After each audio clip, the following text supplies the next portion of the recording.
कहाँ जा रही हो सुबह सुबह? आपको कितनी बार कहा है कि मेरी लाइफ में इंटरफेयर मत किया करे, प्लीज। मुझे भी कोई शौक नहीं है तुम जैसी जिद्दी और खुदसर लड़की के मुंह लगने का।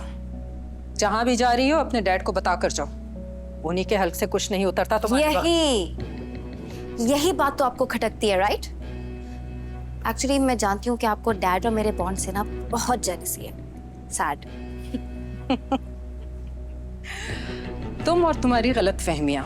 Oh really? यस, जेलस होने के लिए इम्पोर्टेंट होना बहुत जरूरी होता है और तुम मेरे लिए इम्पोर्टेंट नहीं हो। तो मेरी लाइफ में बिला वजह मुदाखलत छोड़ देना प्लीज। देखिए। Good morning my darling. Good morning dad. अरे मेरी सुबह तो अब शुरू हुई है जब तुम मिली हो। आओ दोनों बाप बेटी मिलकर नाश्ता करें।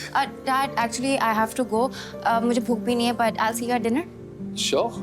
Bye dad, I love you. अल्लाह हाफिज। अरे इससे क्या हो गया? आप मुझसे ऐसे पूछ रहे हैं जैसे ये मुझे बता के जाती है या पूछ के जाती है। एक बात कहूं दिलावर, अभी भी वक्त है।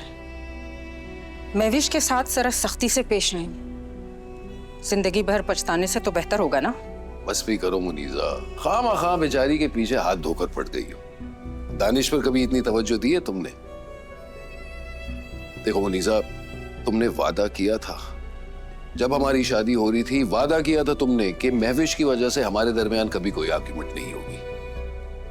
और अब देखो, अगर हमारे बीच कभी लड़ाई हुई है ना तो सिर्फ और सिर्फ महविश की वजह से। क्योंकि उस वक्त मैं नहीं जानती थी कि आपकी बेटी मेरी जान का अजाब बन जाएगी और मेरी जिंदगी का सुकून बर्बाद कर देगी।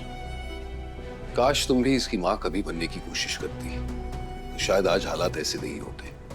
हाँ, और काश आपको मेरी वो कोशिश नजर भी आती। सही कहते हैं, जितना मर्जी दूसरे की औलाद को मोहब्बत दो, बेगाना खून बेगाना ही रहता है।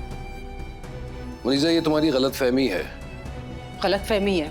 आपको तो मेरे ही दिमाग का फतूर नजर आता है, अपनी बेटी की गलती तो नजर ही नहीं आती। अरे भाई, वो बच्ची है। बच्ची नहीं है, वो बड़ी हो चुकी है, दिमाग रखती है। वो कब तक बच्ची रहेगी? तुम्हारे साथ तो इस मामले में बात करना ही फजूल है। अपनी बेटी के बारे में कुछ सुनना ही पसंद नहीं करते आप।